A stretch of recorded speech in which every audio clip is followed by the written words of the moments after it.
Welcome to the Stochastic MLB Strategy Show. I'm your host, Neil Orfield. You can find me on Twitter at PlayerQDFS. I'm here with Adam Scherer. You can find him on Twitter at ShipMyMoneyDFS. And this show is sponsored by Sorare MLB, which is a digital trading card and NFT-based free-to-play MLB game. We'll talk about Sorare a little bit more later on. While you're coming in, please do like the video, subscribe to the channel if you haven't already, and hit that notification button so you can get alerts when our shows go live. Adam, I want to start the show with an analogy and question you about something. So I was just thinking about this a minute ago. If I went on Twitter and saw there was an account on Twitter that was dedicated to just being obsessed with Jabba the Hutt. Do you know who Jabba the Hutt is? Vaguely. I know you don't watch Star Wars, but he's a big, fat, tentacly guy, disgusting guy on Star Wars. Yeah, so that's sort of what I thought, yeah. So if I went on Twitter and I saw that there was a whole Twitter page dedicated to Jabba the Hutt, just being obsessed with Jabba the Hutt, you go on their page, it's all like tentacle porn, just like they love Jabba the Hutt. And then one day I go on and I see they say, I also love Neil Orfield, by the way. I love Neil Orfield. I would start to question myself, like, oh my God, am I disgusting? Like, what is wrong with me? They love Jabba the Hutt. They also love me. Do you know where I'm going with this? Yeah, are you about to ask me how I feel about being compared to being in the same vein as Vegas Dave? That is exactly where I'm going with this, because there is somebody who is obsessed with hating on Vegas Dave, which I think is a pretty righteous cause. And they just decided they're also obsessed with hating on you at this point. How do you feel about that? Yeah, I don't know. Like on the one hand, it feels good.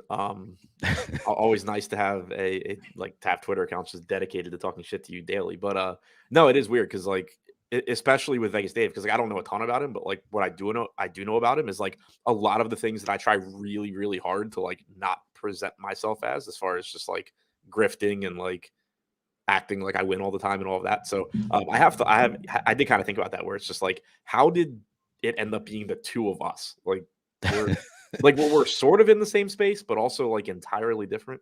Yeah, not really in the same space, but I feel like this one had to be like you said something just like once that really pissed this guy off, right? So yeah, it's not like that's typically, I think, how it happens is like I'll say something in passing and not even remember I said it, or like not remember a person exists, and then I just find out they've been tweeting shit at me for like a month nonstop. Sometimes it can just be like you liked a tweet that they didn't want you to like, and then Right. people are just weird as hell on Twitter. But kind of funny that somebody who hates Vegas Dave. So it's like this guy is righteous, like he has a lot of good points, and then he's like, I also hate Adam Scherer, like this guy fucking sucks. But I think that it was, I feel like I remember when it started. Like I remember this guy because I remember seeing his profile and I was like, this dude is obsessed with Vegas Dave. It's weird. I remember a while ago him saying something to me, and I think me like talking shit to him because it just like came out of nowhere, and then I just muted him and forgot about him. And then today I was looking at replies to a tweet I'd sent yesterday, and I saw like, this account's muted, and I don't dislike everybody I've muted. Like there's some people Right. that I just don't want to see all their tweets. And so I clicked it and it was him like talking about how I don't have a life. And so I like start reading through his timeline. And it's just like this dude at least once a day for like a month telling me how I have no life on Twitter and I tweet too much on Twitter. Yeah. Like it's bizarre. Like I laughed. That's the only reason I shared it this morning. Like I found it very funny and it made me laugh. I went back and read it, and it also felt like he was just copying and pasting the same tweets over. Sometimes like different gifs, but like the exact same wording over and over. Right. You have no life. You just tweet about sports. And I'm like, tweeting about sports. I don't know. That's always funny. Just the crazies on Twitter. All right, Yeah, we have that part of it was funny to me too. Like I play fantasy sports. Like I talk about fantasy sports. That's my job. My Twitter account is like dedicated to right. that same space. Like it'd be kind of weird if I wasn't tweeting about sports. Yeah, exactly. And just I don't know. I enjoyed that though. Just reading through his, I went, reading through his timeline. It's just like, man, this guy is an idiot, and that's Twitter for you. It's fun. Yeah, Sportswood says sometimes it's therapeutic to see people living miserably on the internet. That's why I tweeted it. That is also true. Yeah, like man, we all have our own shit. We all go through shit, but like at least you're not doing this. Right, exactly.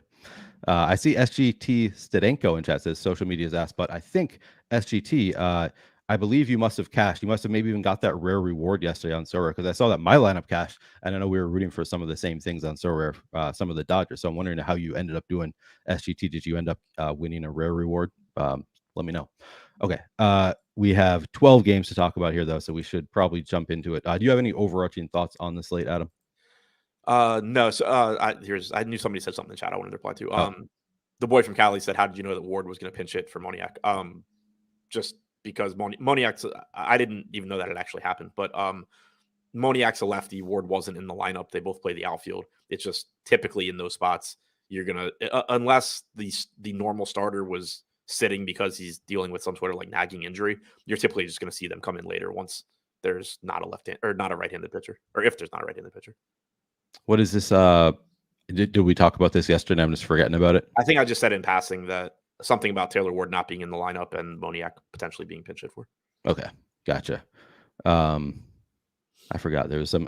Sports says it's probably just Eric's burner account. Yeah, could be Eric.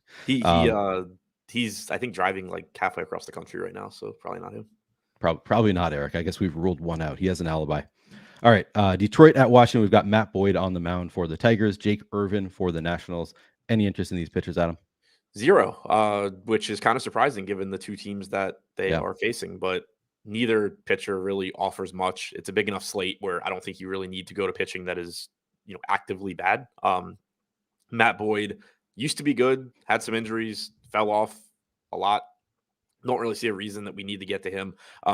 Like the only, I guess, positive I could say about either pitcher is that they do have good matchups and they are cheap. So like in a large field tournament, if you're playing 150 lineups, like, yeah, maybe you get like a Jake Irvin lineup or something, or a Matt Boyd lineup, but 6% ownership coming into Boyd, 2%, 3% to Irvin.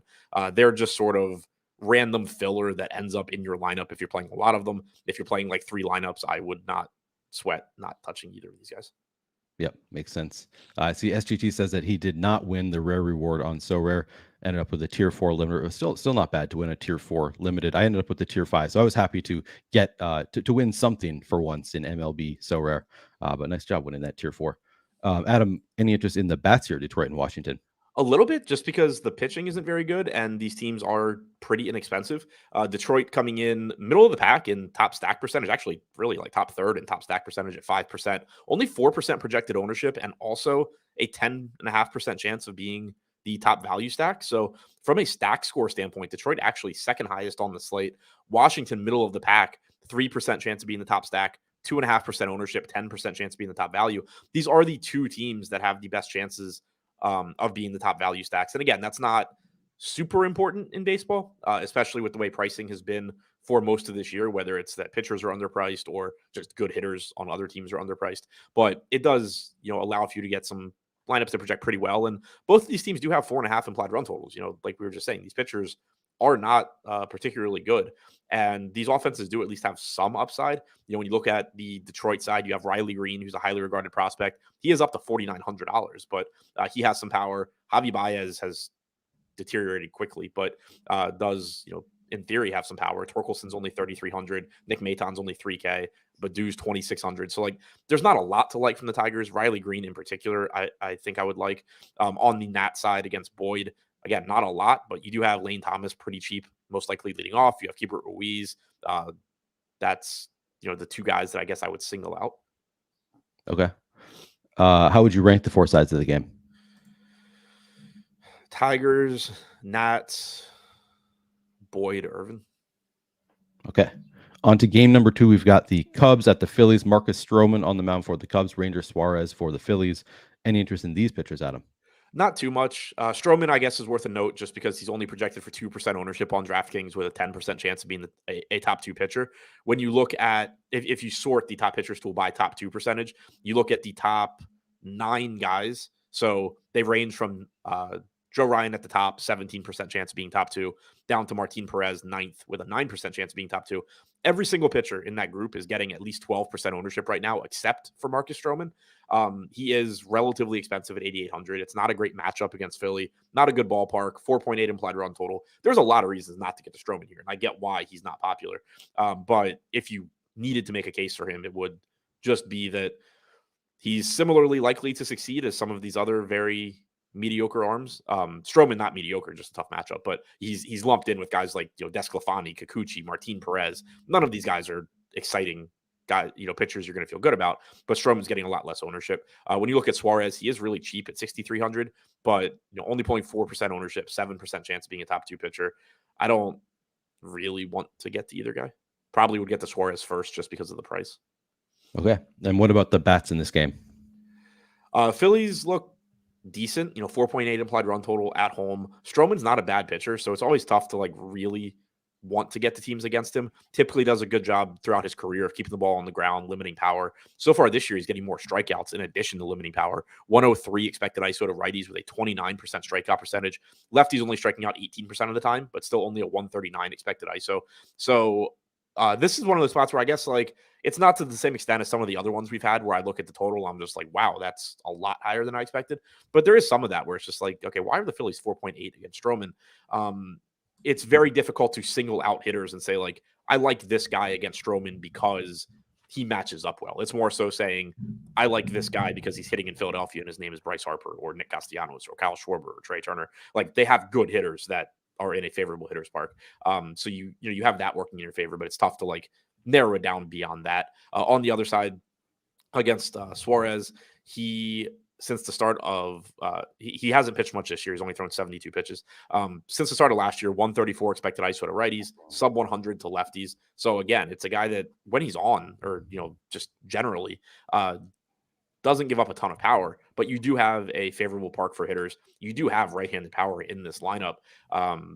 Happ, Suzuki, Wisdom, Swanson, Horner, these Chris Morel, these guys can all do damage. So I am interested in both stacks, even though it's very difficult to say that I'm confident they're going to have success. You should never really be that confident in any stack against anybody because they're going to fail so often. But the upside for these guys is pretty appealing. The Cubs are coming in 4% owned, 4% chance of being the top stack. We have Philadelphia second from the bottom in stack score because of their pricing. We have them with a 3.5% chance of being the top stack, but at 2% ownership, but a sub 1% chance of being the top value stack. So that does make it a little bit more difficult when you look at the part of the lineup you'd want to stack for the Phillies. Trey Turner, 5,300, Harper, 6,200, Castellanos, 47, Schwarber, 5, Real Muto, 5,100, even Bryson Stott leading off at 4,500. So high upside spot for both teams, but I think they're both actually pretty difficult to get to. Is this a spot where you think you need to worry about the value of the stack? So because as you said, they have positive leverage in terms of just top stack odds, but then it's because they're so expensive, they have negative leverage in terms of top value stack odds. But then I'm looking at the top pitchers on this slate. It's Joe Ryan at 10,300, but then Blake Snell is only 8,500. He's number 2 in terms of top 2 pitcher odds. Alcantara at 9,800, and then Reed Detmers at 7,900. I think this is a slate where maybe it's a little bit more viable to go to a stack like the Phillies, who are obviously too expensive, but could go off, and pitchers are not that expensive at the top. Yeah, I think there's a lot of ways you can make it work because, like you said, pitching isn't. This is just not a particularly good pitching slate. Joe Ryan at 10.3, Alcantara at 9,800. No, problems with those guys. Alcantara, obviously, I think better than Ryan, but other than that, there's nothing really to pay up for pitching wise, and you do have some decent cheap guys, and at least in terms of talent level. I mean, you have Bielak at 6,200 against Oakland. You have, Suarez at 6,300 against the Cubs. We just talked about the Washington game where Boyd 7,100, Irvin 6,700. Not that you want to get to those guys, but there's a big enough pool of pitchers around 7K today that a couple of them are probably going to do well. So Right. You're not really prohibited from overpaying for bats. The thing that actually stands out to me about the Phillies and makes them, I think, the most difficult to get to is that, at least right now, we only have them with a 3.5% chance of being the top stack. So we have them not only are they expensive, they are going a little bit under owned, but we have them I don't know, 12th, 13th in top stack percentage. Okay. How would you rank the four sides of this game? 14th. Phillies won. This one's really tough. I don't think I get to a lot of any of it, but I would say Phillies won. I mean, I just like getting to this lineup at low ownership at home. Probably Stroman 2 from an ownership standpoint. Again, I think that pitching's pretty weak on this slate, so there are a lot of reasons not to really like Stroman here, but there's also always going to be reasons not to like Desclafani and Kikuchi and Perez. So from an ownership standpoint, I'll say Stroman 2, but you could also make the case from a value standpoint that Suarez would be 2 at 6,300, just falls into lineups. And then I guess the Cubs 4. Okay. But I think they're all just really similar where they all are good enough. They're all talented enough. Every side is talented enough that they could do well, but they're all not really in spots I want to get to them. Makes sense. All right. So we made it through 2 games. I see Larry C says, I got Hunter Green on Sorare. Not too bad. Yeah, that's really, I feel like Larry's won some real prizes. Are you playing the common contest, Larry, or the limited, or what kind of contest are you playing where you keep on, I feel like winning regular, every week winning somebody that you actually want to have? That's very cool. And then Paul says, I fucked up on Sorare and played Ohtani at pitcher, probably his worst week, and Carlson got hurt. I mean, you can't really predict when guys like Ohtani are going to have bad weeks. I don't think you fucked up. I think you probably made a good decision. It just didn't work out. And then I got 211.5. Okay, 217th the prospect and won a tier 1 Julio Rodriguez common cards and contest. So we entered the free contest and won a tier 1 Julio Rodriguez. Nice job there, Paul. That's going to obviously help you going forward in common contests in particular. It's hard to acquire really good cards. So nice job there. All right, on to the third game of the slate, which is Baltimore at Toronto. We've got Kyle Gibson on the mound for the Orioles, Yusei Kikuchi for the Blue Jays. Any interest in these pitchers, Adam? Yeah, I mean, Kikuchi's getting some ownership here. Just mentioned him. We were talking about Stroman. You're not going to feel great about it, but you need to roster pitchers. There's not that many good ones on this slate. So 8,100, pulling 16% ownership, 11% chance of being a top 2 pitcher. He does have decent strikeout stuff, not the best matchup. So far this year, striking out 23.5% of righties, 20% of lefties. Go back to last year, 26.7% of righties, 24% of lefties. So the strikeout stuff is there. The problem is that he also gives up a lot of power. 230 expected ISO to righties since the start of last year, 199 to lefties. This year he's at 238 to righties, 261 to lefties.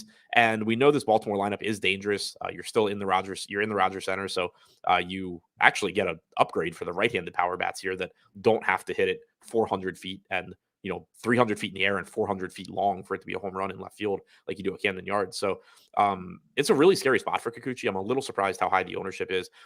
Again, there is upside because of his strikeout stuff, but he gives up a lot of power to both sides of the plate. That's really scary when you're facing a team that, a lineup that's likely to have Mullins, Rutschman, Mountcastle, Santander, Hayes, Mateo, Henderson. It's a tough lineup. So sure. I get why people would go there on a weak pitching slate, but I do think he's going a little bit over-owned. I am a little uncomfortable getting to him in this spot. Yep. I meant to respond to that DFIC question also. DFIC asked, how is leverage in top stack calculated? It's not just top stack percentage minus ownership percentage. Oh, I guess I put in MLB stack score. That's not a different thing than leverage. But yeah, it is. It factors in, I think, as you responded, Adam, factors in value in the top stack. So it's different than boom bust. Some of it is just that simple of a calculation. I'm pretty sure it was a recent change too. I want to say when we first put it out, it was just straight top stack one minus the other. Minus ownership. Yep. And they just Alex decided it was better to, or I don't know if it was Alex's decision, but whoever, we decided it was better to include value in that equation as well. But yeah, I don't know what the actual equation is for that, but it seems to factor that in. Yeah. Sean V said Mountcastle absolutely owns this park. Obviously, I don't necessarily buy into that, but he is right. Mountcastle hits the hell out of the ball in Toronto. All right. Well, on that note, what's your level of interest in the bats in this game? Definitely interested in the bats here. Kyle Gibson has been okay this year in terms of going relatively deep into games, but also has been giving up power, or at least should be giving up power. And one thing that really stands out here is against right-handed hitters this year, Kyle Gibson has only allowed a 108 ISO with a 224 expected ISO, 262 WOBA with a 345 expected WOBA. So you have a massive gap there. And to some extent, it's just, can purely be explained by luck. But you also have to keep in mind, Kyle Gibson pitches his home games in a park that is very, very, very difficult for right-handed power. And now he's going into a park that is not. It's similar to like Jordan Lyles last year, where now Lyles is pitching for Kansas City. And if you go back and look at Lyles' numbers from last year, it's like, oh, he was pretty decent against righties. Looks like he got pretty lucky. And it's like, oh, yeah, he was pitching in Camden Yards where, right-handed fly balls go to die. So it's a really, really scary spot for Kyle Gibson here going into Toronto. Again, I think he's an okay pitcher, but he's certainly not a pitcher that I hesitate to target against. And he is due for some major regression to right-handed power in particular. And you got plenty of it here. Springer, Bichette, Guerrero, Chapman, Merrifield, Kirk. These guys all can do damage from the right side. Obviously, Varsho probably hitting cleanup from the left side. Don't shy away from that. Brandon Belt's really cheap. You can use him to offset some ownership, or offset some salary and ownership, most likely, if you play him ahead of Guerrero in a stack. So Toronto looks really, really good. 5.2 implied run total. They are third in top stack percentage, 7% chance of being the top stack, 7% projected ownership, 3.5% top value percentage is not great, but it's fine. So Toronto is just looking like a good stack. Baltimore is a lot lower middle of the pack in top stack percentage, 4.5%, only pulling 3% ownership though, which I think is really interesting because again, you just get so much home run upside here. And this lineup is pretty expensive. James McCann is only 2,500, but obviously if you're playing him on DraftKings, it means you can't play Rutschman. You can play them both on FanDuel. Joey Ortiz is really cheap, hitting ninth. Other than that, though, every hitter in this lineup or in the projected lineup is at least $4,000. So I do think that's going to keep some ownership away from the Orioles, in addition to the fact that 15, 16% of the field is going to Kikuchi. That's going to knock ownership down a little bit as well.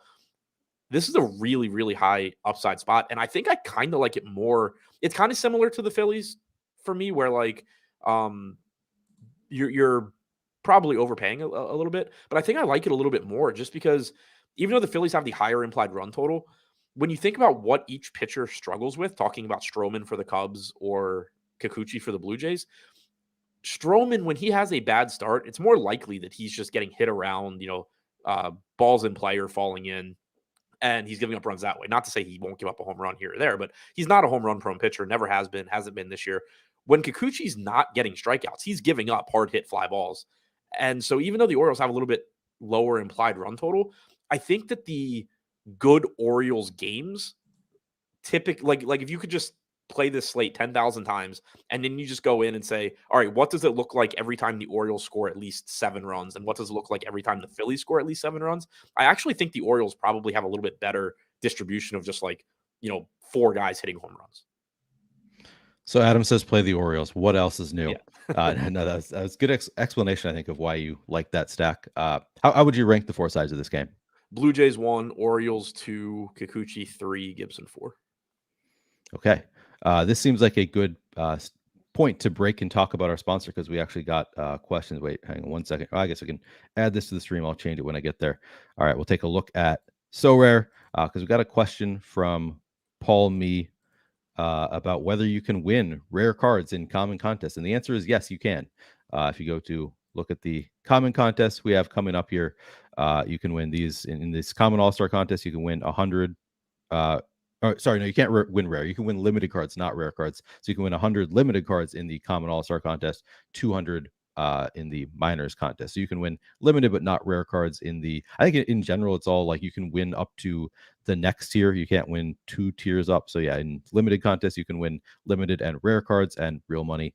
In the rare contest, you can win rare and super rare cards, and then super rare, you can win money and super rare cards. So yeah, I think in all of them, you can win a tier up from where you are. I want a reward this week, Adam. Not very often I get to open one of my rewards. I'll open this year. I think it's just a tier 5, so not going to be anything great. But if it's hopefully it's a bat, generally what I'm hoping for. So I'll open this.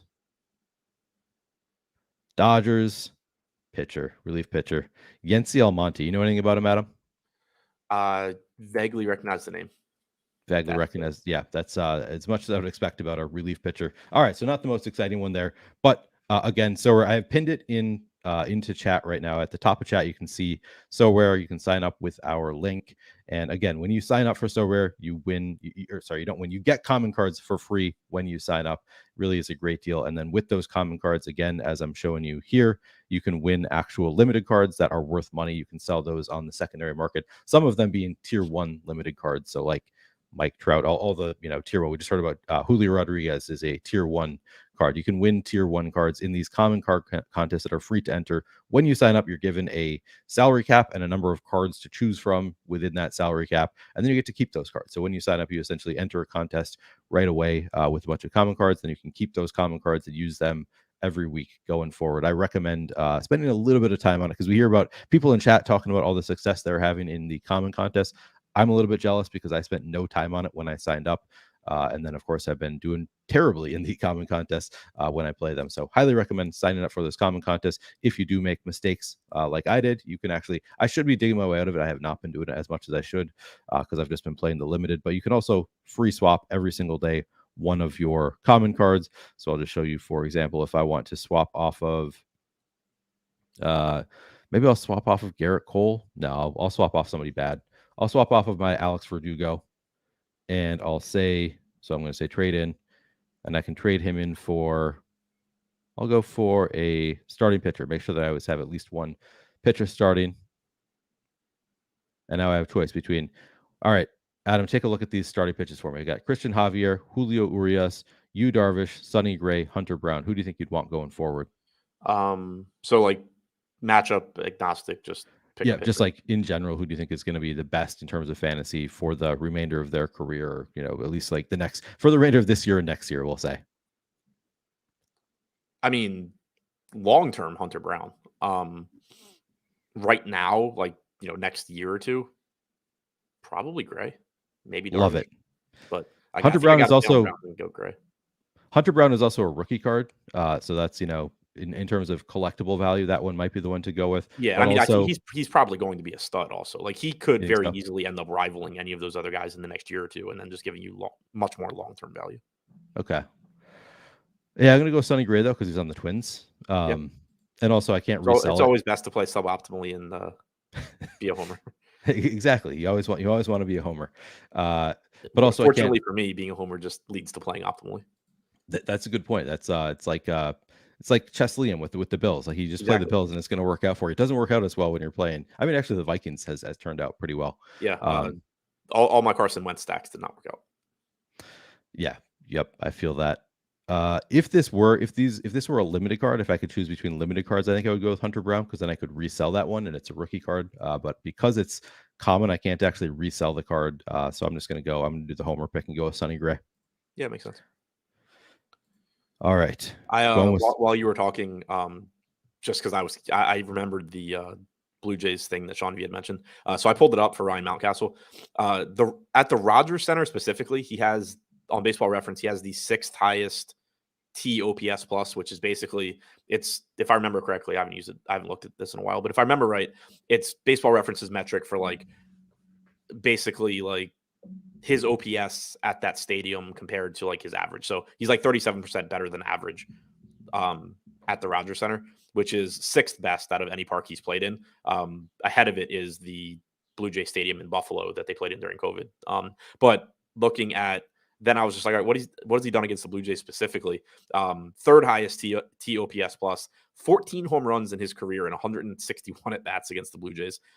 So far in his career, he has homered 8.5% of his at bats against Toronto. Wow. Okay. So yeah, not that that's pretty well, but right. He has destroyed Toronto throughout his career. Sean V was right about that. Yeah. Randall Ducote says, Verdugo bad. Come on, man. Yeah, that's fair. I forgot that I had said I was going to go somewhere bad. I just decided I didn't want to do Garrett Cole. I didn't mean to call Alex Verdugo bad. But yeah, fair point there. All right. Arcathel's is back saying, so Mountcastle dong pick. You're going to have to stick around till the end of the show, Arcathel's, to get our dong picks. All right. Next game on this slate, Cleveland at New York Mets. Cal Quantrill on the mound for the Mets. Carlos Carrasco for the Guardians. Any interest in these pitchers, Adam? I never do this, and nobody should listen to it because I don't know what the hell I'm talking about. But I do kind of like the over in the Orioles game. It just strikes me as like a spot where everything's coming together for this game to be really high scoring, where you have like a pitcher in Gibson who is running into it. It just sets up as like the perfect time for him to just hit all of this right-handed regression, getting out of Camden Yards, facing a team with a ton of right-handed power, and then you're getting Kikuchi against a team with a bunch of power that, and he gives up runs. So yeah, I mean the line's the line for a reason. You should never just take my blind betting advice, but it just seems like a spot where I like the over. The line is 9.5 right now. Yeah. Okay. So you like the over on 9.5. Yeah. Cool. Yeah. So Cleveland Mets revenge spot for Carlos Carrasco. But 3.9 implied run total for Cleveland. Not bad. Carrasco, not getting any ownership. 8,200, 9% chance of being a top 2 pitcher. I wanted to double check what he's done this year. I feel like I haven't said his name in a while, but I can't get it to load. Do you know when the last time he pitched was? I do not know when the last time he pitched was. Does anybody in chat know? I'll have it in a second. I just had to refresh. Okay. I'll read Larry's comment in the meantime. Yeah, Larry says, so. Sorry, what? No, I was just going to make fun of you. Larry was making fun of you, so I was going to go with it. But you keep going. I was just buying time for you. Yeah, so he pitched April 15th. He's been on the injured list. Threw 52 pitches in his most recent rehab start. I assume you're looking at like 75 pitches or so here. I haven't seen that confirmed, but DFIX says 415 was the last April 15th. Yeah. Oh, you already okay. So I mean the lack of ownership here makes sense. I don't think that it's likely he goes deep enough into this game that you have a high ceiling. You probably would just need one of those starts where like he somehow strikes out 10 in 5 innings. So going to stay away from that one. And as usual, going to stay away from Cal Quantrill. Just not enough strikeout stuff there. He is cheap at 6,900. Like he's in that bucket of guys where I really have no interest in playing them, but if they showed up in a lineup because I needed that price range, hope for the best, I guess, but nothing, positive to say about Quantrill. Okay. Makes sense. Yeah, I was just going to read. Larry says, so over for the O's and Mountcastle parlay then. Got it, Vegas, Dave. I mean, Adam. I just like that comment. And then we're just talking about the different tiers. So the purple common cards are rookies on Sorare, which I thought I knew that part. The yellow cards are the next tier. I did not know that part. That's interesting. Okay. How about the bats in this game? Some interest in the Mets in particular. They're coming in about 7th in stack score, 5% chance of being the top stack. But keep in mind, on a slate of this size, that is just basically telling you it's middle of the pack. Like you have so many teams between 4% and 6%. But only 3% ownership coming in, 3.5% chance of being the top stack. So they are relatively expensive, but you do get a couple of spots where you can save salary and not give up a lot. Jeff McNeil, second base outfield, 3,600, probably batting third. I have no problem with that. Brett Beatty's one of the best prospects in baseball. He's 3,100 hitting in the middle of the order. So that's going to help you offset the Nimmo, Lindor, Alonso cost. Starling Marte is not particularly expensive either.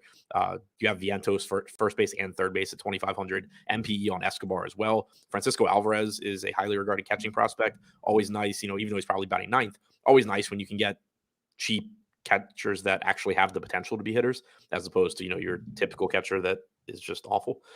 So the Mets look pretty good here. Quantrill does frustrate me quite a bit when I stack against him. He's not horrible, but 160 expected ISO to righties since last year, 171 to righties. Not a lot of strikeout stuff. I like taking my chances on some Mets bats. For Cleveland, it's more difficult to make a really good argument for them. 4% top stack percentage, 3.5% ownership. They are a little bit cheaper. I think the best argument would be we have no idea what we're getting from Carlos Carrasco. He's been injured a lot over the last few years, and he's been inconsistent too. When he has pitched, he hasn't always been great. So there is certainly some blow up, upside here for Cleveland if he just doesn't have it in his first start back from the injured list. But since the start of last year, overall, 146 expected ISO to righties, 185 to lefties. Decent strikeout stuff. It's not a pitcher that you're looking at and saying you expect him to pitch poorly, but there is just that added volatility because of him being injured.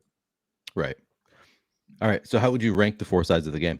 Mets, Cleveland, I guess Carrasco, Quantrill. Okay. Seattle at Atlanta. We've got Bryce Elder on the mound for the Braves, Bryce Miller for the Mariners. Any interest in the Bryces? Yeah, especially on a slate that doesn't have a lot of good pitching. These guys do both look decent despite having not the best matchups, but tough matchup. Yeah, I mean, relatively tough matchup for both of them. Bryce Miller, 7% chance of being a top 2 pitcher. He's not pulling any ownership. That's really interesting to me at 9,400.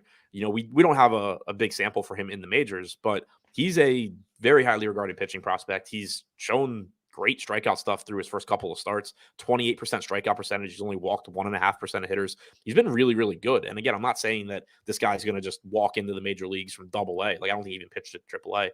That he's just going to show up and not, have any hiccups and be great from day one. But the fact that he's not getting any ownership on a slate where people are going to Desclafani and Kikuchi and Perez and Elder on the other side of this game, in that price range, Blake Snell, pulling 26% ownership. We're back to that again. You can't tell me Bryce Miller is that much worse than any of those guys. And, from a talent standpoint, he's better than probably all of them. So, I am interested in him from a tournament standpoint. Bryce Elder is getting ownership at 9,200. Tough matchup with Atlanta. Really surprised he's getting this much more ownership than Miller given the matchups. And also the fact that, Elder is not a great strikeout pitcher. He's struck out about 20% of hitters this year, 3.75 FIP. He's good, but facing Seattle, not a great spot. I think I said facing Atlanta earlier, misspoke, but facing Seattle, still not a great spot. Obviously, it is a better spot than facing Atlanta, but surprised he's getting 20% and that Bryce Miller is getting none. It seems like it should probably be closer to, like, I don't know, 10 to 15 for Elder and like 5 to 10 for Miller. It does seem low. I mean, I'm just looking at Bryce Miller's game log. 30 fantasy points in his debut, 26 in the next, and then 24. Like, he's been obviously 3-game sample size, but if their field is going to jump off right now, then I'm like, I guess I'm willing to stay on if the field is jumping off so early. Yeah, definitely an interesting spot there. What is your level of interest in bats in this game? So I wanted to put in, Mr. Gerg said Miller's 60% fly balls will start to go over the fence at some point. I haven't broke down how his fly balls are being hit, but be careful with stuff like that because it's not necessarily true. For one, depending on what site you're looking at to get that, it may include infield pop-ups in that fly ball percentage. And obviously those are never going over the fence. So that can elevate it. And then also, like, if you're just getting softly hit fly balls, they're not necessarily going to go over the fence. So, like, I'm not saying you're wrong. I haven't broke down his fly ball percentage, but definitely if you're going to look at that, look at fly ball percentage and think of it like that, look a little bit further into how they're being hit and also what percentage are infield fly balls. As far as the bats go, this one does really surprise me. 4.9 implied run total for the Braves. Like, I get it. It's the Braves. They have a lot of really good bats. You are facing a pitcher making his 4th major league start, and 2 of his first 3 were against Oakland and Detroit. Also had a start against Houston where he was good. But, I get the upside for the Braves. I'm a little surprised how high the implied run total is, but we have them middle of the pack, 4.5% chance of being the top stack, 9% ownership, despite only 1% top value percentage. So right now it's looking to me like a team that I probably won't get a lot of just because of the ownership. And there are a lot of teams right now that project for similar chances of success, if not better success, that have less ownership and probably also aren't as expensive.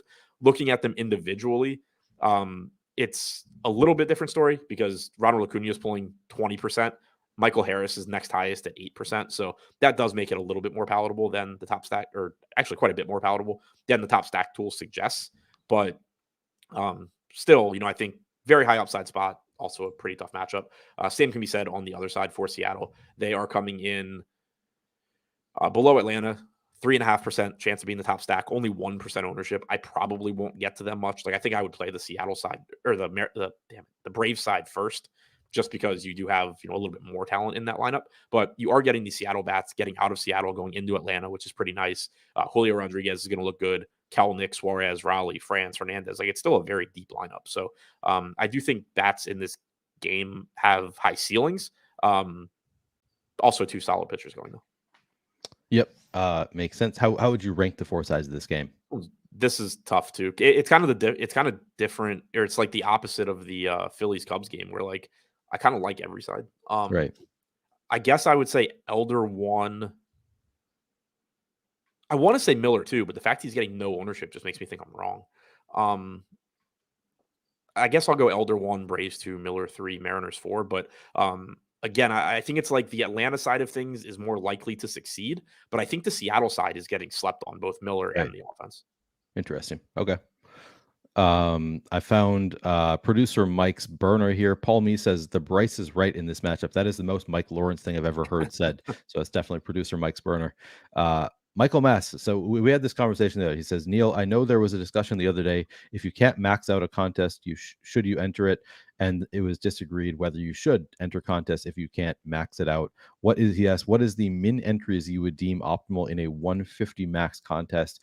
And I don't have a great answer there. I mean, all we're disagreeing with is like, I think that it's still worth it to play the 150 max contest, like the largest field contest, because as Adam said when we had this conversation before, that's just generally going to be the softest contest. Right. So I think it's you're competing with the field, and you'd rather play against the field with the softest contest. But I don't have like an exact answer. Like I was playing even when I was like single entering. Like I would play when I started playing, I was probably playing $2 a day in the $2 contest. That was Laurel's Field on FanDuel at the time, and I would just enter one when other people had 500 at the time. So I don't really think that there is like a minimal answer. Adam, do you have an answer here though? I think it's just whatever you can afford, really. Like, Yeah. I mean, the thing you have to keep in mind is like the swings in that tournament are going to be much bigger than any other tournament, just by definition. Right. As I was reminded the other day when Nelson posted that tweet about top one percentages. Yep. But the swings are going to be huge. Like you want to keep in mind, like if you're going to play this tournament every day, you should err on the side of caution, which is something I have never done, and it comes back to bite me. Right. Same. The pretty good amount of the time. But that's really what it is. Like it's still, at the end of the day, you are trying to make as much money as you can. And if that means you have $300 to spend, you're probably going to be better. You're going to get a better ROI over time spending that $300 with 20 entries in a $15 large field tournament with a bunch of bad players than you are putting like 2 entries into the 150 max where you're just playing against pros. But there's no, like, I don't think there's like a perfect answer as far as 20, 30, 40, 50, like whatever, assume you're going to lose like 50% of your investment most days. Can you handle losing $350, or would you rather lose, $150? Like it's that's really just, what you can afford to lose. So I feel like I disagree to some. So I feel like you just said that you're better off playing, like in the long term, you're better off playing like the 20 max as opposed to the 150 max if you can play the same dollar amount. Whereas I think that we had discussed previously, like over the long haul, I would say you're better off playing the 150 max. If you're a good enough player that you're going to hit first occasionally, it's more about like if you're trying to build bankroll, then it might make sense to play like the 20 max or like a different type of contest, because you're going to win more frequently. It's going to take you longer to realize that any edge that you have in a 150 max. Well, so but 20, like playing the 20 max is the equivalent of playing like 4 lineups or 5 lineups in the. Oh, because you have more lineups, right? Okay. Like you're gonna have if you have $80 to spend, you're gonna have a higher ROI playing most likely playing 20 lineups in no $4 okay. than 5. I'm with you on that. I'm with you. Okay. I follow. It's like it's like you can play the 150 max because it is going to be like softer competition, and theoretically over time you will realize that edge. You should be more profitable, I think, in the long term because it is softer.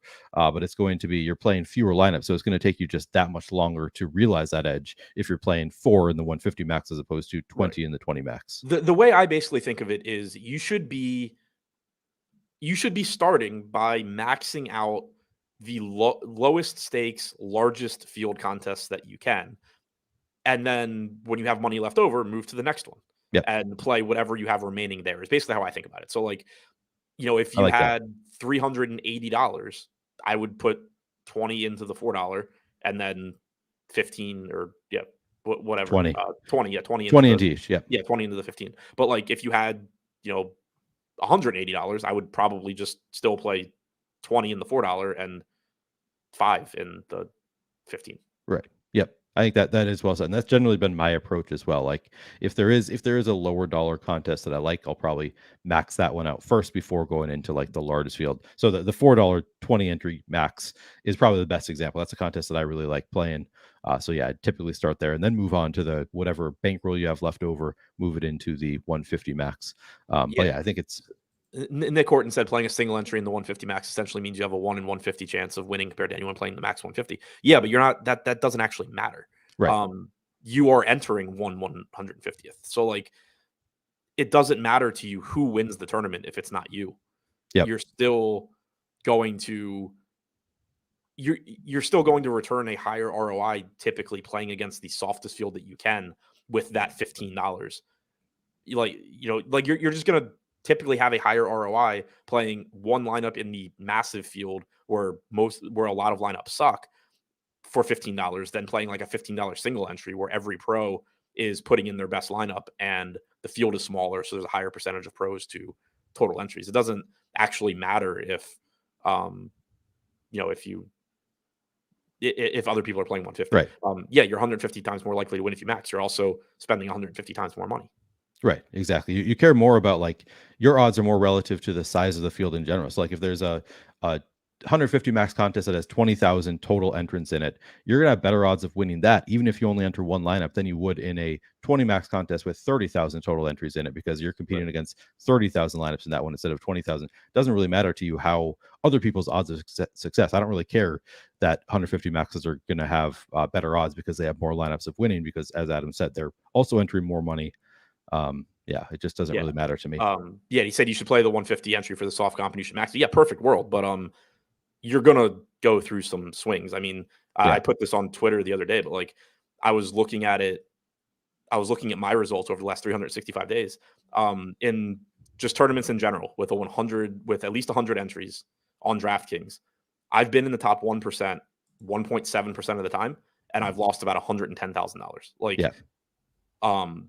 It's if you're putting $2,250 into that tournament every day, no matter how good you are, you're going through some six-figure swings. Yeah, exactly. And I posted my 4.5-year stretch of NBA where I had similar. I was like putting so many in the top 1%, and this is before Roto Tracker existed. I had like a feeling that I was doing really well, but didn't know how to quantify it because it was like my profit keeps going down. And then now that I've Roto Tracker, I'm like, oh yeah, I was actually playing really well. But anyway, that is all right. We spent enough time on this conversation. We do have to. The next game here is Colorado at Texas. Kind of an interesting one. Carl Kaufman on the mound for the Rockies. Martin Perez for the Rangers. Any interest in these pitchers, Adam? I mean, Perez a little bit. He's getting ownership, 3.5 implied run total for the Rockies. I get why Perez is popular just because he is facing the Rockies outside of course. He's only 7,700. Pitching on this slate's pretty weak, but also like the guy's not a very good DFS pitcher. He doesn't really strike guys out. So far this season, 16.4% strikeout percentage. To put that in context, it's the exact same as Kyle Gibson. It's essentially the same as Zach Greinke. It's not a great pitcher. 5.28 FIP so far this year. This is just a guy getting ownership because pitching is weak and because he does have a good matchup, but he's not a great DFS pitcher. So I think he's fine, like still clearly playable, but I am a little concerned by the ownership coming into him. Again, like I think if he's going to pull 17%, you can gamble on some Stroman, more expensive, but you can gamble on some Stroman if you need to save ownership. You can gamble on some Bryce Miller if you can find the salary, but also you have like Michael Kopech for 300 less getting 1/3 the ownership. I don't like Kopech. I don't think he's good, but neither is Martin Perez. You have, Bielak getting less ownership for less money against Oakland. There's a lot of spots you can go to where you can get pitchers equally bad to Martin Perez. So kind of an interesting spot. Good matchup, not a good pitcher. Getting some ownership, probably going a bit over-owned. On the other side, I was talking about it on Twitter this morning with James McCool. He had tweeted out that this guy, Kaufman, coming up for the Rockies, he couldn't find really any redeemable qualities, and neither can I. He is extremely, extremely bad. Guys like this always make me uncomfortable because like there's typically something about them that the major league club likes, which is why they got called up. Like, they can be deceptive or something, but it hasn't shown up in the minors. Granted, AAA for Colorado is pretty much pitching on the moon, but doesn't strike out a lot of guys, gets hit hard, doesn't project to be any good. He's not in Colorado's top 30 prospects in MLB pipeline. The assumption here should be that this guy is unbelievably bad. Perfect. Well, then a good transition to the bats. What is your level of interest in the bats in this game? Very interested in Texas. 8% chance of being the top stack, 9% projected ownership. They look good. The ownership's not too out of control there. Looking at it individually, for the Rangers. You're getting 14% coming into Semien, 12% to Seager, 9 to Lowe, 9 to Heim and Garcia. So pretty, reasonable ownership across the board on this team in a good spot. Definitely like getting to the Rangers. How would you rank the four sides of this game? Rangers 1, Perez 2, Rockies 3, Kaufman 4. Okay, perfect. All right, we made it through half the slate. Adam, we still have 6 games left, but I do want to take a brief pause here to take a look at lineup generator, see what we're getting out of lineup generator for tonight's slate. So let me throw that on real quick. We'll take a look at some of our lineup generator lineups, and of course, I should remind you that you can still get lineup generator for 50% off using the link that I'm about to put in chat. Let me find that real quick. I'll put the lineup generator link in chat, and then you can use this to get 50% off for the week. So it's under $4.50 for an entire week of lineup generator. Excellent deal. You really should take advantage of this deal while we have it. Let me paste that into chat. There we go. If you use that link, you'll get it for 50% off. But let's take a look at what some of these lineups look like, Adam. We'll do DraftKings again, all stack types. We're going to do balanced, and we're going to skip locking anybody. So right away, we get Sandy Alcantara and Blake Snell as the pitchers in the first lineup. And then looks like we've got Washington, Houston. What do we have? 1, 2, 3, 5-3 Houston, Washington stack. What do you think of this lineup, Adam? Yeah, I like it.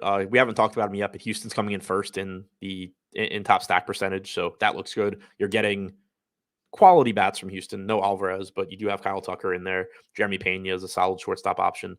Not in love with Abreu, Dubon, and McCormick, but they are cheap, so that's good. You're getting the top stack with 2 of the higher upside pitchers in Alcantara and Snell, so that's nice.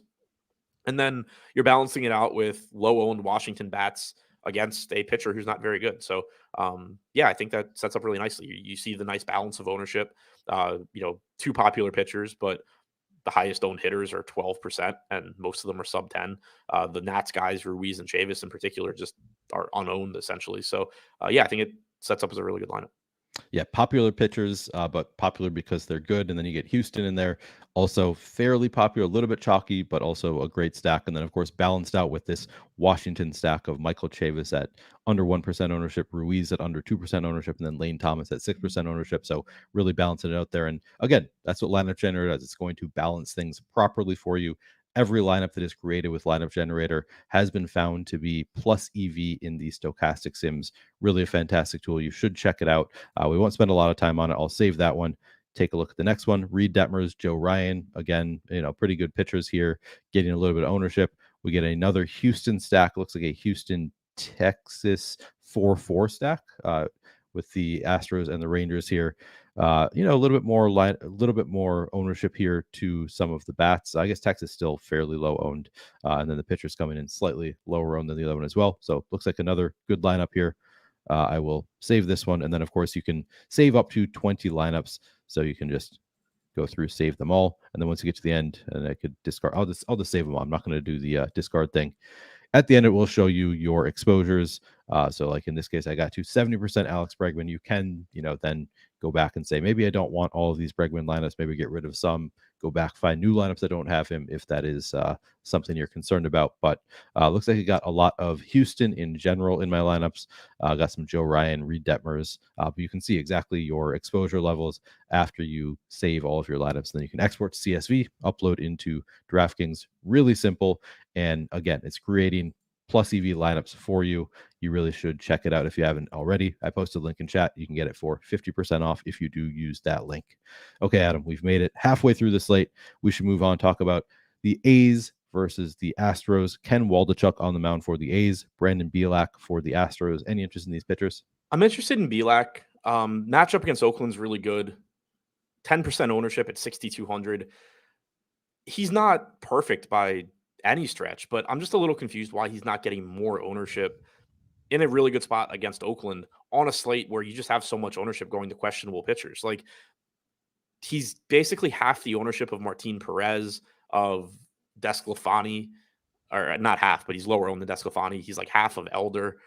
I don't really get it. Like, not that he's better than those guys necessarily, but they're all comparable in that they're just mediocre pitchers, but Bielak has the best matchup against Oakland. He's like $2,000 less expensive than Kikuchi. He's more than $2,000 less expensive than Desclafani. He's $1,500 less expensive than Perez. I don't really get why he's not more popular here. Decent strikeout stuff. Going back to last year, 25.5% strikeout percentage to righties.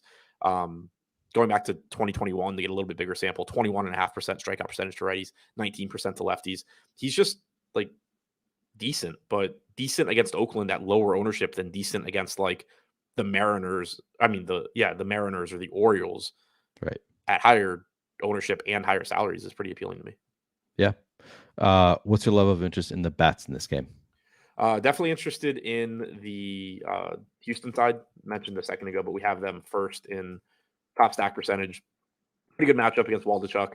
He was, he's got some talent. He may eventually end up being good. Hasn't been particularly good so far this year. 18.5% strikeout percentage to righties, allowing a 215 expected ISO. Lefties are hitting him too. 394 expected ISO, 273 actual ISO to left-handed hitters this year. Very limited sample, but getting lit up there. If you go back to last year, you get a little bit bigger sample, still a 266 expected ISO to lefties. So point there being, obviously you're going to feel fine about going to the right-handed bats on the Astros, but definitely not that you really ever should, but don't shy away from Yordan Alvarez and Kyle Tucker just because they're left-handed. One, if you get Waldichuk out of the game early, it's not going to matter. And two, he hasn't been getting lefties out either. So Astros look really good here. You just need to be able to offset their ownership somehow. But one, it is a 12-game slate, so the whole lineup isn't that popular. Like you have 18% coming into Bregman, 14% to Alvarez, about 11 to 12% to Abreu and Dubon. Tucker's 9%, which is very reasonable. Pena's only 6%. So, there's ways within this lineup that you can be a little bit different, or like you were just showing in the lineup generator, just play them with, some low-owned Nats or low-owned, whoever. It's not very difficult to get contrarian enough on a slate of this size. So Houston's going to look good. Okay. And how would you rank the four sides of the game? Houston 1, Bielak 2, A's 3, Waldichuk 4. All right. A's next. 3, just like A's and Waldichuk are kind of the same. Like they're both just straight value plays that you're not expecting to succeed. But I just think I would probably rather. I think the A's probably have a little bit better chance of success going up against Bielak than Waldichuk does against this Astros lineup. Okay.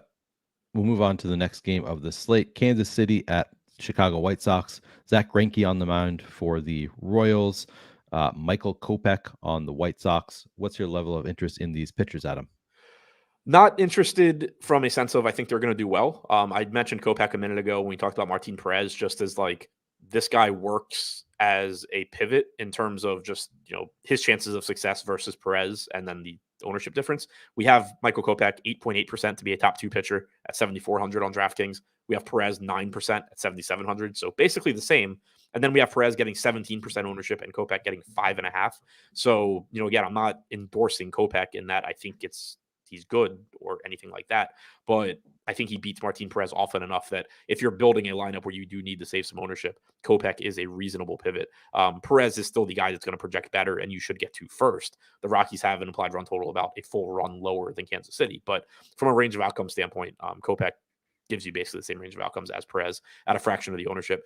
Greinke, much more difficult to get to. 5,600 is a reasonable price tag, but not great strikeout stuff and not great at limiting any sort of power.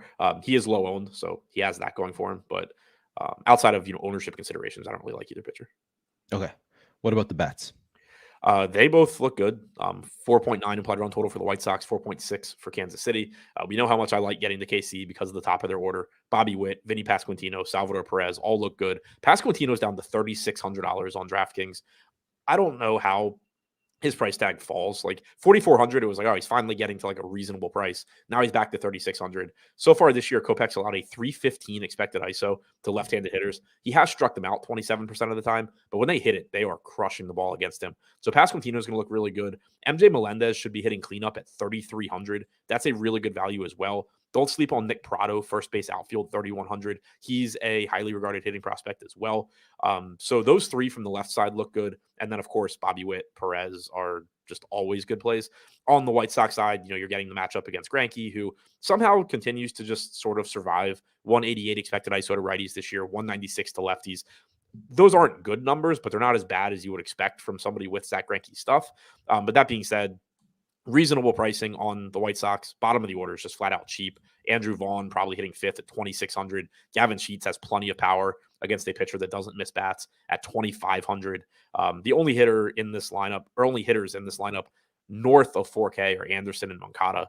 Luis Roberts 4K flat. So really, really cheap White Sox team. I expect that they will get some ownership. We only have 5.5% ownership coming into them right now. Little surprised that's not higher given how cheap they are, but really do like the bats on both sides here. Kind of an interesting game overall. How would you rank the four sides? White Sox 1, KC 2, Kopech 3, Greinke 4. Okay. Next up, we have LA Dodgers at Cardinals. Tony Gonsolin on the mound for the Dodgers. Steven Matz for the Cardinals. Any interest in these pitchers, Adam? This is the one game that appears to have some weather concerns. I think it's likely to be fine, but this is I think one game you keep an eye on. Not super excited in either pitcher. Steven Matz is probably a more talented pitcher than a $6,400 price tag, but he also has to face the Dodgers. So far this year, 20% strikeout percentage, 4.93 FIP, 4.13 xFIP, 1.5 home runs per 9. He's just another guy in that bucket of cheap pitchers where it's like, if he lands in a lineup because I need the savings and he's low owned, fine. He's getting 2% ownership with a 7.5% chance of being a top 2 scoring pitcher. Like, his chances of being a top 2 scoring pitcher are not that different than, Martin Perez at 9% or Kopech at 9 or Bielak at 8. So from that standpoint, it's fine, but I'm certainly not going to feel good about it. I would be perfectly fine if I don't get Steven Matz. On the other side, you have Gonsolin at 8,900, only a 6% chance of being a top 2 pitcher. At that price tag makes it pretty tough to get to. Okay. Any interest in Dodgers or Cardinals bats? Definitely interested in the Dodgers bats. Just obviously a really, really high upside offense. Steven Matz, again, not a bad pitcher, but not a great pitcher either. 160 expected ISO to righties so far this year, 149 since the start of last year. Doesn't really give up power to lefties. That's not to say you can't play Freddie Freeman or Max Muncy. They're obviously really good, but most of this lineup is going to be right-handed power with Betts, Smith, Martinez, Taylor, Vargas. So Dodgers are going to look pretty good. On the other side, tougher to get to the Cardinals. Gonsolin is a good pitcher. His biggest issue is typically not being able to work deep into games. He has been going a bit deeper recently. 85 pitches last time out in 5 innings, 80 in 6 to start before that, 80 in 4 2/3 to start before that one. So, I do expect him to give you 5 or 6 innings, and he's a pretty solid pitcher. So if you were a little bit cheaper, I would actually like getting to him. But as is, I don't really like getting to either side. Okay. Randall Ducote says Jake Berger has been mashing. Bill Miner says Berger has been really crushing, and it's just making me hungry as we're talking. I could crush a burger right now. I'm so hungry. All right. How would you rank the 4 sides of the game? Dodgers 1, Mats 2, Gonsolin 3, Cardinals 4. All right. Next up, we've got the Twins at the Angels. Joe Ryan on the mound for the Twins. Reed Detmers for the Angels. Pretty good pitchers here going up against, not the best matchups. Any interest in the pitchers? Yeah, Detmer's coming in 4th in top 2 pitcher percentage, and he's going a little bit over-owned if you just compare top 2 percentage to ownership, but he also has a 10.5% chance of being a top 2 value, and he's actually getting less. He has the least projected ownership of any pitcher in the top 5 in top 2 pitcher percentage. So Joe Ryan, Blake Snell, Sandy Alcantara, Bryce Elder, all getting more ownership than Detmers. He is 4th in top 2 pitcher percentage, like I said, but also 10.5% chance of being a top 2 value. Decent matchup against Minnesota, decent stuff for Detmers. So far this season, striking out 26% of hitters, 3.9 FIP. This is a prospect. He's somebody that was considered a good pitching prospect for the Angels. Kind of has struggled at times, but seems to be putting it together this year. 133 expected ISO to righties, 27.8% K percentage. Going back to last year, a 24% strikeout percentage to righties, 148 expected ISO. So he's going to look pretty good. On the other side, Joe Ryan also looks good. He's 1st in top 2 pitcher percentage. 10-3 is a reasonable price tag. 3.8 implied run total. He has struck out 29.7% of hitters so far this year. 2.54 FIP. Only walking 3.5% of hitters. You have a relatively dangerous middle of the order. Obviously, Trout and Ohtani are great. Renfroe and Drury can do some damage. Taylor Ward's fine. But sets up as, and this is a good park for hitters. So it sets up as a spot where Ryan looks like one of the best pitchers on the slate. But keep in mind, it does not look like a spot where you're looking at it and saying, like, how does Joe Ryan not succeed here? Like it's not a great spot. It's just one of the most talented pitchers on the slate in a good enough spot. Okay. Any interest in the bats in this game? Not a ton. It is a good hitter's park, which is nice. It looks like the wind's blowing out a bit as well, which is nice, but you still have two good enough pitchers. If you get to some Buxton, Correa, those guys are fine. Obviously, Trout, Ohtani, Renfroe, you're happy getting to them, but I don't think I get to a lot of either stack. Okay. How would you rank the four sides of the game? Ryan, Detmers, Twins, Angels. Okay. All right. 2 games left. Next one, we've got Boston at San Diego. James Paxton on the mound for the Red Sox. Blake Snell for the Padres. Any interest in these pitchers, Adam? So I have no idea what to make of James Paxton. Right now, he is getting 2% ownership with a 7% chance of being a top 2 pitcher. He's essentially missed like 2 seasons. This is somebody that used to be a legitimate ace. Then he had a ton of injuries. We have no idea what he is right now. In the minors, he struggled a bit in his rehab starts, walked way too many guys, came back in his first start of the season, went 5 innings, 9 strikeouts, 87 pitches against St. Louis. I have no confidence in him, but the reason I think he's kind of interesting at low ownership is that he threw 87 pitches in his first start back. So we're not expecting him to be like heavily restricted or anything. And if James Paxton is anywhere close to the same pitcher that he used to be, he is so much better than Kikuchi and Perez and all these guys. Now, the matchup against the Padres does suck, but I'm just sort of interested in the unknown from a tournament standpoint because of how little confidence I have in the pitchers in this price range that are getting ownership. It's kind of like with Bryce Miller at the $9,400 range, but it's sort of just like, why not? At worst, you're rostering a pitcher who isn't going to pitch well, but there's no guarantee that any of these other pitchers are either. They're all they're all just not very good. But there's some chance that you're just getting what we look back in a month and say, oh, wow, James Paxton's still really good. And it's just like, hey, remember that time that we could play him at a fraction of Yusei Kikuchi's ownership because, people weren't sure what he was. So from that angle, it's interesting to me. I don't know how much I'll get to, but it is at least an interesting thing to think about in tournaments. On the other side, Snell, he's getting 25% ownership. So I guess he's another example where he's getting more than 10 times the ownership of James Paxton. And are you really that much more confident in Blake Snell than James Paxton? Because I sure as hell am not. Blake Snell at his price tag should be getting ownership on this slate. He's a good strikeout pitcher. His strikeout numbers are down quite a bit this year, only 23.5%. He's also walked 13.5% of hitters, 5.25 FIP. He has been actively bad this year. I still think it's likely those numbers turn around and we get back to what he normally is, which is a pitcher that strikes out a lot of guys, walks too many guys, plays with fire constantly, gets out of it more often than not, but can give you some really bad starts. But here,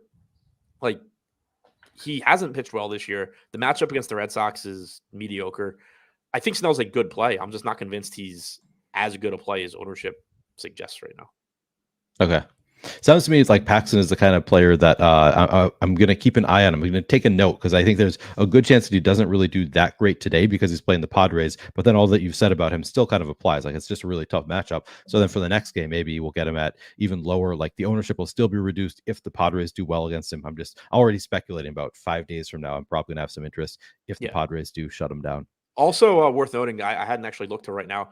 He averaged 96.3 miles an hour on his fastball in that start against St. Louis. Okay, so still got it. Yeah, which 2020, he averaged 92 miles an hour in 2020. He was averaging 96 in 2019. Huh. So he's got back peak form. Yeah. So the last full season that he pitched was 2019 for the Yankees. He made 29 starts, 150 innings. He struck out 29.5% of hitters, 3.86 FIP. Then in 2020, he made 5 starts. He was averaging 4 miles an hour less than the previous year on his fastball. That was it. Last year for Seattle, he made 1 start. And then this year he's made the 1 start. But his fastball velocity is back to what it was when he was good. Yeah, it's always a good sign. All right. Any interest in the bats in this game, Boston, San Diego? Not a ton. San Diego would sort of be the same case that I was making for Cleveland against Carrasco. If you wanted to go there, it's just all right, Paxton struggled in his rehab starts. This is his second start essentially in 3 years. Maybe he struggles, and there's certainly plenty of talent on the Padres with Tatis, Bogarts, Soto, Cruz, Cronenworth, but probably not really going to get there. The Red Sox are sort of interesting since Snell is such a volatile pitcher who has really struggled this year, and he's getting 25% ownership. So I probably actually go to the Boston side first if I go to either side in tournaments, but more likely than not, I'm just on the pitching here. Okay. And how would you rank the four sides of the game?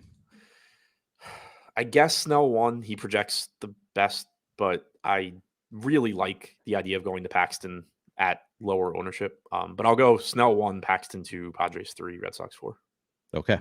One final game on the slate to talk about.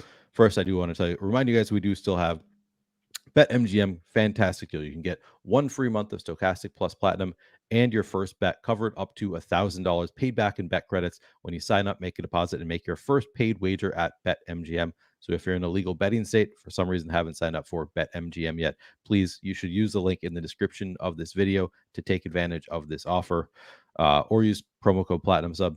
If your first bet loses, you'll get paid back in site credits equal to the amount of that first wager that you make, up to $1,000. Again, the legal age for gambling in most states is 21 plus. If you or someone you know has a gambling problem, call or text 1-800-GAMBLER. But again, you get that paid back in site credits, and you also get that free month of Stochastic Plus Platinum that is valued at $120. Fantastic deal there. If you have not yet signed up for BetMGM, you should do so.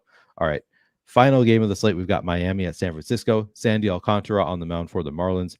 Anthony DeSclafani for the Giants. Any interest in these pitchers, Adam? Yes. DeSclafani 8,700. This is another one where like I get it, but I don't.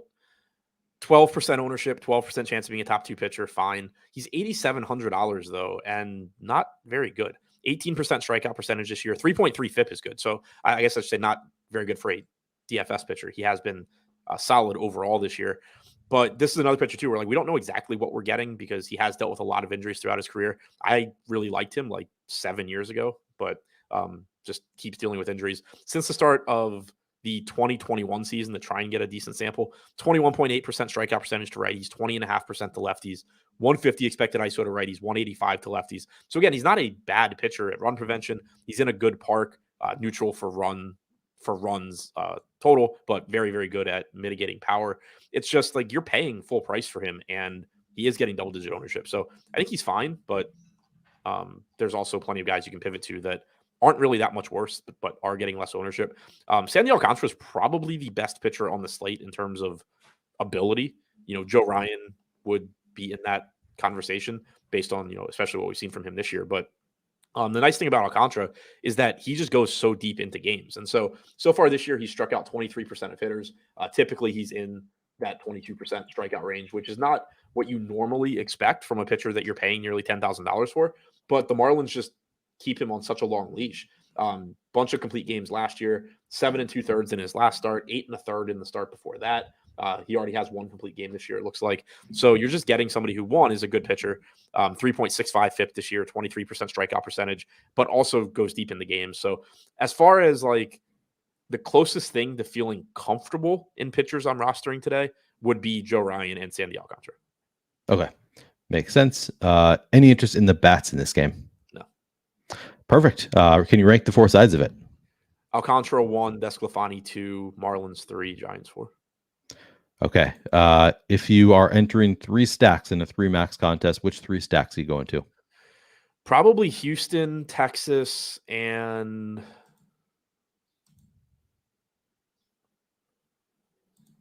Toronto, Baltimore game stack. I couldn't decide between which one of them I want. Okay. Fair enough. There's a lot of offenses to like today, though. It really is it's a pretty interesting slate overall. It sounds like a lot of the spots are kind of interesting in their own ways. 3 favorite pitchers: Ryan, Alcantara. Factoring in ownership, I think either Brandon Bielak or James Paxton. Okay. And home run pick: Ryan Mountcastle. If you're going homer pick, I'm going to go Byron Buxton. So we can both go homer picks today. We had one question. We got to close the show out, but Aggressive Goose asked you, how do you weigh home away splits in your process? If so, how much? They should be in whatever projections you're using to some extent. But it should be more so what park is it, not are they home or away. Like if you have a guy on the Orioles. Like, you shouldn't necessarily be saying, how does this guy hit outside of Camden Yards? It should be like, how much better do we expect this guy to be hitting in the Rogers Center? Right. Perfect. All right. I'm going to be back in 12 minutes to do an underdog show with Greg. But Adam, do you have any final thoughts? I will have my baseball article out shortly. I will be back for the MLB deeper dive tonight at, I assume, 5:00 with, I'm gonna say Josh, even though I have no idea. Probably Josh, and then I think I'm on NBA Live Before Lock later with Greg as well. But again, guys, I'll be doing Underdog NBA show in 12 minutes with Greg, so catch us right here on this channel. Thank you guys so much for hanging out. And again, please do like the video if you haven't already. Helps us out a lot if you can do so. Good luck today.